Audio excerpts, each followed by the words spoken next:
जब निर्वाचित व्यक्ति, सरकार में बैठे हुए लोग इन अधिकारियों से महीना ले रहे हैं, अधिकारी उनको देने के लिए जनता से घूस ले रहा है,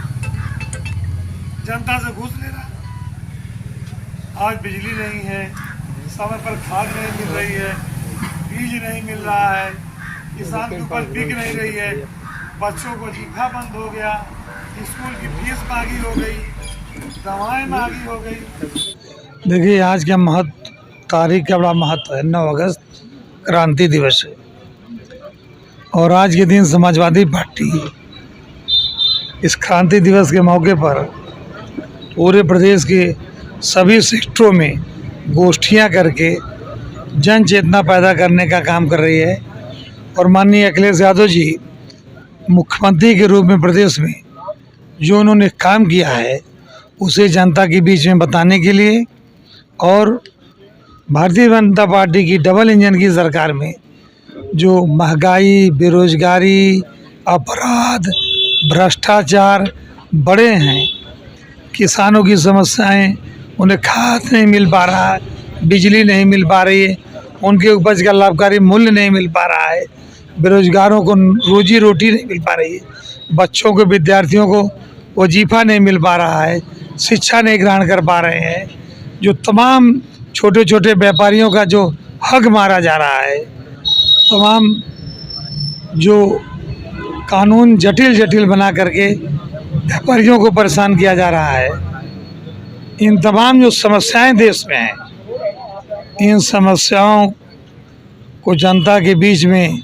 ले जाने के लिए आज हमारी ये समस्याएं हैं, इनका निराकरण हमें करने के लिए भारतीय जनता पार्टी की सरकार को, डबल इंजन की सरकार को दोनों जगह से हटाना बहुत ज़रूरी है। और माननीय अखिलेश जी ने जो काम किया था उस तरह का काम दोबारा इस प्रदेश और देश में हो, समाजवादियों की सरकार लाना चाहिए। ये कार्यक्रम लेकर के हम लोग पूरे प्रदेश में हर सेक्टर में गोष्ठियाँ आज इस क्रांति दिवस के मौके पर कर रहे हैं। सरकार कहती है जीरो टॉलरेंस की नीति अच्छी है, चल रही है, तो क्या कहना चाहिए? आप यहाँ के सम्मानित पत्रकार हैं, हम आपसे पूछना चाहते हैं, क्या इस कोटहन थाने में या यहाँ के ब्लॉक में या यहाँ के तहसील में कहीं कोई एक ऐसा सरकारी अधिकारी या कर्मचारी है जो बिना भ्रष्टाचार के, बिना घूस लिए कोई काम कर रहा है? प्रधानमंत्री आवास में घूस लिया जा रहा है, पेंशन में घूस लिया जा रहा है, खेत और मेड़ की नपाई में घूस लिया जा रहा है, दाखिल खारिज में घूस लिया जा रहा है, हर जगह घूस लिया जा रहा है। थाने पर कोई बात कहने या गरीब जा रहा है तो पीड़ित व्यक्ति से भी घूस लिया जा रहा है और जिसने पीड़ा पहुंचाई उससे भी घूस लिया जा रहा है। सर, ये इसमें लाइट पहले अच्छी लाइट आती थी, इस समय लाइट कंडीशन बहुत खराब है, 2-2 महीने से ट्रांसफार्मर नहीं लग रहा है। यही तो मैं कह रहा हूँ, जब समाजवादियों की सरकार थी तो पूरे सागन तहसील क्षेत्र में 22 घंटे बिजली रहती थी। इसी तहसील क्षेत्र में आपका भी गांव है, आपको भी एहसास होगा कि 22 घंटे बिजली रहती थी। सुबह 5 से 6 कटती थी 1 घंटे और शाम को 1 घंटे 5 से 6 कटती थी। ट्रांसफार्मर अगर सुबह जलता था तो शाम को सरकारी गाड़ी से आता था, लग जाता था, शाम को जलता था तो सुबह आता था, सरकारी गाड़ी से लग जाता था। ट्रांसफार्मर लगवाने के लिए किसी को 1 रुपया किसी को देना नहीं पड़ता था। आज 8 घंटे 6 घंटे से ज़्यादा बिजली नहीं आ रही है, ट्रांसफार्मर जल जा रहा है, एक महीने में लग नहीं रहा है। वो भी जब पूरे गांव के लोग चंदा करके लाइनमैन से लेके स्टोर तक, यही तक सबको घूस दे रहे हैं, तब जाके 1 महीने बाद ट्रांसफार्मर मिल रहा है। ये सरकार क्या चाहती है? एक चीज चाहती है, हमारे लड़कियां चमड़ा छीले, मल्लाह की लड़कियां मछली मारे, हमारी लड़कियां भैंस चरावे, सरकारी दौरी भी नहीं, नाव दाढ़ी बनावे, धोबी कपड़ा धोवे, लोहारे भट्टी सुलगावे। अगर सब ये करिए, IAS, collector, DM, doctor, engineer के क्या लड़कियां बनिए भाई, प्रोफेसर के क्या लड़कियां बनिए? सोचने वाली बात है कि नहीं? सबको सोचना चाहिए। भारत का संविधान बाबा साहब डॉक्टर भीमराव अम्बेडकर ने जो संविधान लिखा है उसमें सबको बराबरी का हक दिया। अगर बाबा साहब न होते, वो संविधान न आया होता, डॉक्टर लोहिया न होते, महात्मा गांधी न होते, आज हम लोग यहाँ कुर्सी बैठ लेते क्या? कोई कुर्सी पर बैठ लेता? गरीब ब्राह्मण और छत्री भी न बैठ पाता, सिर्फ जमींदार बैठ।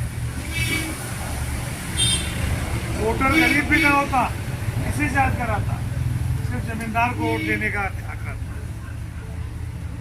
इसलिए बाबा साहब के संविधान को बचाने के लिए, गरीबों का, पिछड़ों का, शोषितों का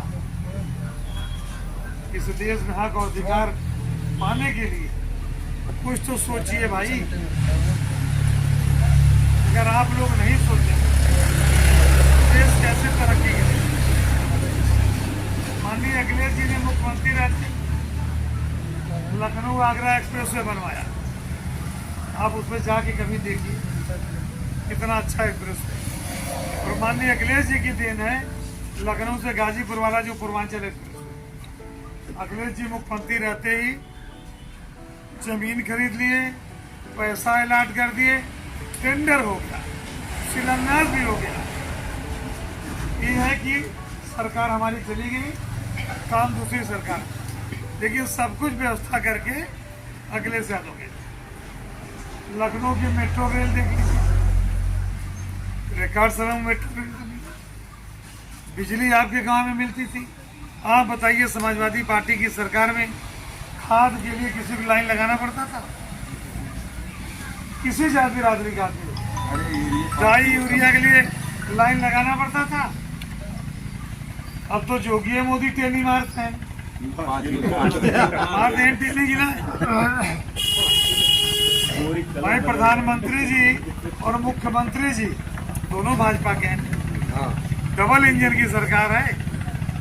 हमें लगता है इंजन के सब पिस्टन आपस में लड़ गए, इंजन भ्रष्ट हो गया। रिंग जाम नाम है, पिस्टन में लड़ी। इसलिए आप लोग सोचिए, आप किसी गाँव में जाइए, आप सबके बीच जाइए, आप जिन लोगों को आवास मिला है उनसे पूछिए क्या भाई इस आवास का बिना घूस दिए पा गए? एक आदमी नहीं मिलेगा जो कहे कि हमने घूस नहीं दिया। पेंशन और घूस, अस्पताल में जाओ वहाँ घूस, थाने में जाओ वहाँ घूस, तहसील में जाओ वहाँ घूस, ब्लॉक में जाओ वहाँ घूस, और जब यूरिया लेने जाओ तो लाठी, डाई लेने जाओ तो लाठी।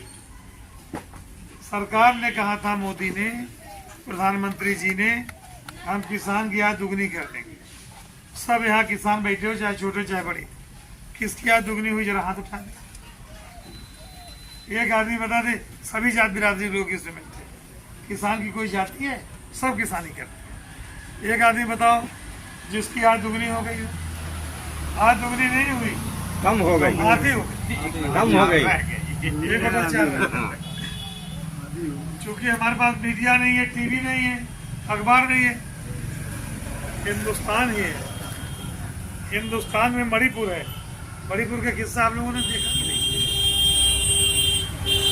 हमारा वो बहादुर सैनिक जो लड़ करके कारगिल को जीतने का काम किया था, वो मणिपुर का रहने वाला सैनिक रो रो के कह रहा था, हमने कारगिल को जीत लिया, पाकिस्तानियों को भगाया, लेकिन मणिपुर में अपनी पत्नी को नहीं बचा पाए।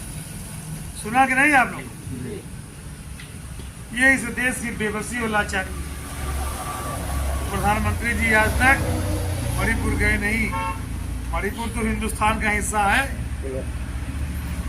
पाकिस्तान वो चले जाते हैं, नवाज शरीफ को बिरयानी खाने या खिलाने मालिक जाना है तो गिफ्ट देने, बनारसी साड़ी लेके, और मणिपुर नहीं जा पाते। नंगी हमारे समाज में महिलाओं को नंगी टहलाया जा रहा है, उनको सांत्वना देने नहीं जा सकते। आप लोगों ने देखा कि नहीं देखा? और उस सैनिक की पत्नी थी जो सैनिक कारगिल के युद्ध में रहकर उस युद्ध को जीतने का काम, और वो अपने घर में अपनी पत्नी को नहीं बचा। ये इस देश की हालत है। इसलिए मेरा आप सबसे निवेदन है, गांव गांव बैठा करिए, मोहल्ले मोहल्ले बैठा करिए, पुरवा पुरवा बैठा करिए। मोदी जी जो अन्याय कर रहे हैं जनता के साथ, योगी जी जो कर रहे हैं वो कर रहे हैं। यहाँ जिनको आपने विधायक बनाए देखिए वो क्या कर रहे हैं। अभी मैं जंगीपुर गांव में एक बिंद बिरादरी की बच्ची अपने घर के बाउंड्री के अंदर यहाँ माननीय मुख्यमंत्री जी की बिरादरी की एक बस घर में घुसकर बच्ची को दबा के मार डाली। और जब वो मुकदमा लिखाने बिन बिरादरी का व्यक्ति गया, मुकदमा नहीं लिखा जा रहा। जिस नंबर की बस से एक्सीडेंट हुआ है उससे भी नहीं लिखा जा रहा था, दूसरा फर्जी लिखा जा रहा था। बड़ा दबाव के बाद किसी तरह मुकदमा लिखा गया। तो वहाँ भी धमकी दी जा रही है कि तुम लोगों पर भी मुकदमा लिख दिया जाए तो तुम लोग सुलह करो। बहुत दूर जंगीपुर नहीं है, अब पता कर लीजिए जंगीपुर मोदी सराय के पास यहाँ वाला तो मुकदमा हो गया है, यहाँ हुआ वहाँ भी हुआ। लेकिन जो पीड़ित परिवार है जिसको मुख्यमंत्री राहत कोष से जिन परिवारों को 5 लाख रुपए की मदद मिलनी चाहिए वो मदद नहीं मिल रही है, उनके परिवार को धमकी दी जा रही है। कि भारत छोड़ो आंदोलन में अगर उसके इतिहास में हम जाएंगे तो इस देश की हिंदू मुस्लिम और सभी वर्गों ने मिलकर के देश की आजादी के लिए संघर्ष किया, लड़ाई लड़ी और उसका परिणाम ये हुआ कि हमें अपना संविधान बाबा साहब भीमराव अम्बेडकर जी ने दे दिया। ये आज सत्ता में वही ताकतें हैं जिन्होंने भारत छोड़ो आंदोलन का विरोध किया था, बहिष्कार किया था। इन लोगों से अगर कोई बात आप पूछोगे, आप इस कोने की बात पूछोगे उस कोने का जवाब देंगे। जो सदन में है, सवाल ये था कि जो नई पॉलिसी लाई जा रही है और जिस तरीके से पिछले 5-6 साल में और खासकर 2017 से लेकर के 2022 तक 15 साल की एज ग्रुप के जो बच्चे हैं, जो नई पीढ़ी आ रही है, उसके भविष्य के लिए, उसके रोजगार के लिए, उसकी नौकरी के लिए आपने क्या कदम उठाए हैं? क्या नेशनल एजुकेशन पॉलिसी के तहत उनका भविष्य बेहतर हो सकता है? ये सवाल था। सवाल आबादी का नहीं था, सवाल ये था कि बेरोजगारों को रोजगार देंगे आप कि नहीं देंगे। और हमारे मुख्यमंत्री तो महान हैं, उनसे पूछो कि नौकरी रोजगार कहां है तो वो अनएम्प्लॉयमेंट रेट बताते हैं। जिस मुख्यमंत्री जी को ये ना पता हो अनएम्प्लॉयमेंट रेट क्या है और एम्प्लॉयमेंट रेट क्या है, उससे रोजगार की नौजवान क्या उम्मीद करेगा? और फिर जो मुख्यमंत्री अपने अधिकारियों को नकार दे, एक वित्त विभाग है, उसके अधिकारियों की नहीं सुनने वाले, planning commission, planning NITI Aayog या नीति आयोग के बाद जो स्टेट का अपना विभाग है, क्या वो भी अधिकारी इनएफिशिएंट हैं? ये जो आईएएस की बड़ी बड़ी ट्रेनिंग पा करके बैठे हैं वो सब बेकार है क्या? आप एक अमेरिका की कंपनी को ला करके उसको 300 करोड़ रुपए का भुगतान कर रहे हैं आप, केवल इसलिए कि उत्तर प्रदेश की अर्थव्यवस्था कैसे बेहतर हो। सोचिए, अपने मंत्रियों पे भरोसा ना हो, जिसको अपने अधिकारियों पे भरोसा ना हो, अपने वित्त विभाग पे भरोसा ना हो, नीति आयोग पे भरोसा ना हो, किसी एक्सपर्ट पे भरोसा ना हो, यूनिवर्सिटीज के जो बड़े बड़े वाइस चांसलर उन पे भरोसा ना हो, और भरोसा किस पे? 300 करोड़ रुपए दे करके एक कंपनी को ला करके उस पर भरोसा कर रहे हैं। तो उसे क्या उम्मीद कर सकते हो? आपसे पूछिए, आज तक, वो कहेंगे कल तक। हम पूछे अभी तक क्या हुआ तो बोलेंगे परसों तक। क्या उम्मीद करोगे उससे? कौन नहीं जानता, हर दिन एक एक्सीडेंट हो रहा है, लोगों की जान जा रही है, जिसके लिए प्रधानमंत्री जी ने कहा हो कि हम पे ठोस योजना है, सड़कों पे जानवर नहीं घूमेंगे। बताओ, जानवर खत्म हो गए इसमें? इन्वेस्टमेंट कहां है? आज जब हम याद कर रहे हैं अपने महापुरुषों को, राष्ट्रपिता महात्मा गांधी जी को, या उस समय जिन लोगों ने आजादी की लड़ाई लड़ी, उन्होंने क्या नहीं सपने देखे? हमारा आखिरी आदमी खुशहाल हो, आखिरी व्यक्ति खुशहाल हो। हम देश को कहां ले जा रहे हैं? देश में एक कानून आया था, जो प्राइवेट कंपनी थी वो सरकार बन गई थी। ब्रिटेन में वहां की लोकसभा, वहां की पार्लियामेंट में एक कानून पास हुआ, उसके बाद कंपनी सरकार बन गई। और आप धीरे धीरे देखोगे सरकार कंपनी बनती चली जा रही है। आपके एयरपोर्ट बिक गए, आपकी प्राइवेटाइजेशन हर क्षेत्र में आ रहा है। बड़े बड़े जब बिक गए तो अब क्या बेच रहे हैं? CSC